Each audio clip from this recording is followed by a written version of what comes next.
All right, Arthur, can you tell us what we're doing? We're building a time machine. 21 gigawatts! There's guys that are making different ones. It has like 3 different settings. This one doesn't go with music. Never mind that now. Right now. All right, flux capacitor. Where'd you get this from? And who signed it there?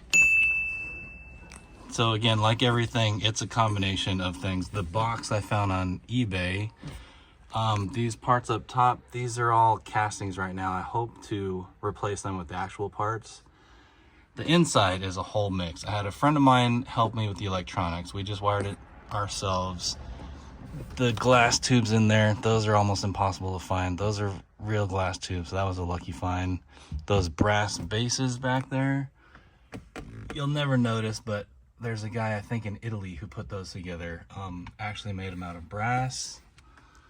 I gotta ask though, what about the signature? Oh, you know, I think that was what was his name? Doc Brown. Doc Brown, Doc Christopher Brown's time Lloyd? machine we're making. He so this I didn't actually have him sign it. Someone else had it signed, but I. So you bought this with it signed, I or bought you? the face. Like I did replace the face because I found a flux capacitor with his signature. It had a bunch of odd parts in it, so I put the face on this box that had all my guts in it. In my head, a picture of this. This is what makes time travel possible. Plan, you know. You started buying the pieces before you bought the DeLorean? I had a lot of stuff before I actually had the car. And then I bought the car, and then I've had the car for like 7 years. And maybe about 3 months ago, finally decided to start taking stuff off the car to like actually start the conversion. That was tough. You heard it here. Still no holes drilled in stainless steel yet though. Where are you gonna have to drill? We got like a couple along here, a couple that run down here, a couple on the top there. It's not actually that many.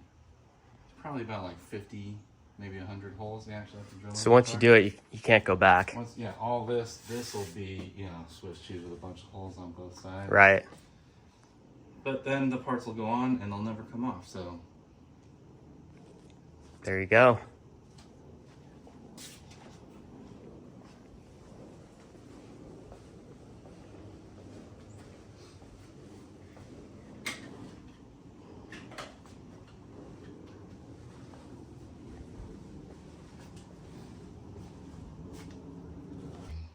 So where'd you get this from? So the whole thing it comes from several sources. This is the easiest. This one thing right here, everyone knows this is a hubcap. It's off of a Polara.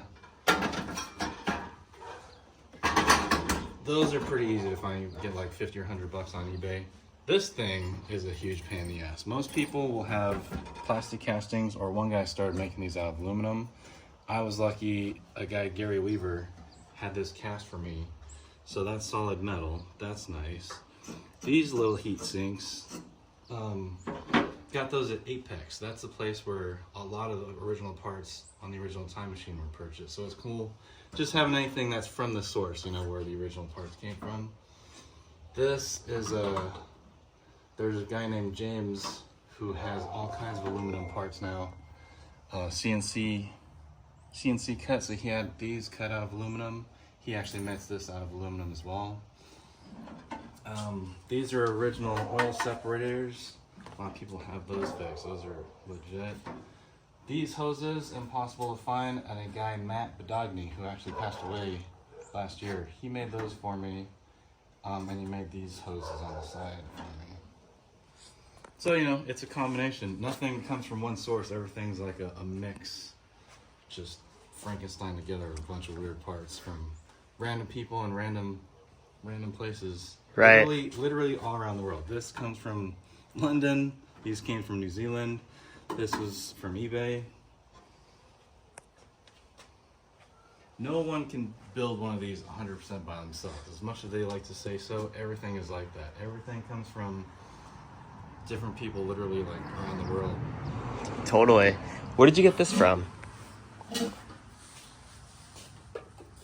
that again, that's kind of a combination. This was an eBay find. The switch, the parts, I want to say I got this off of eBay. A buddy of mine in Australia hooked me up with the lights. This is again CNC'd by James out in London, and then this is the actual box. This is an original that was a Radio Shack box, and I've got the bottom. This isn't the bottom I'm going to use. I have the actual Radio Shack bottom, but I just got it sitting there for now. Interesting. So again, even this one little thing is a mix of like three different people helping me out, and lucky eBay finds. What's this? So this is going to be the biggest pain in the ass. Nobody likes making these. They're called the flux bands. The white, these are going to be 3/4 inch rods that have to run parallel, and getting all the bends just right. I've never tried it, but everyone that's done it says it's the absolute worst part. Takes a long time. So I got Yeah, a plan it's on tedious. how to do it. Yeah, I'm trying to cat it out so I can make these kind of forms, heat the bars up and bend it around it. In my mind, it's going to be not that bad, but we'll see when it actually happens. That's the next big step, getting all that material and starting on that. So once that's done, then I'm really just going to start throwing all the little parts and pieces together. I'm kind of waiting. That's kind of one of the big steps. What's your time frame looking like? I've been saying end of the year, so that'd be another month. I don't know about that. If I have the flux bands done by, say, December or January, I'd be happy. If I have those done, then the rest will probably be done in like another month. You heard it, 2 months. 1, 2, 3.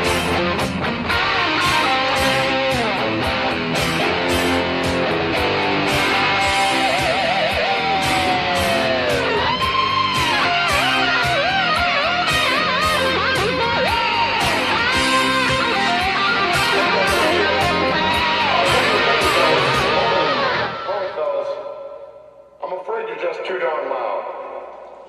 Next, please.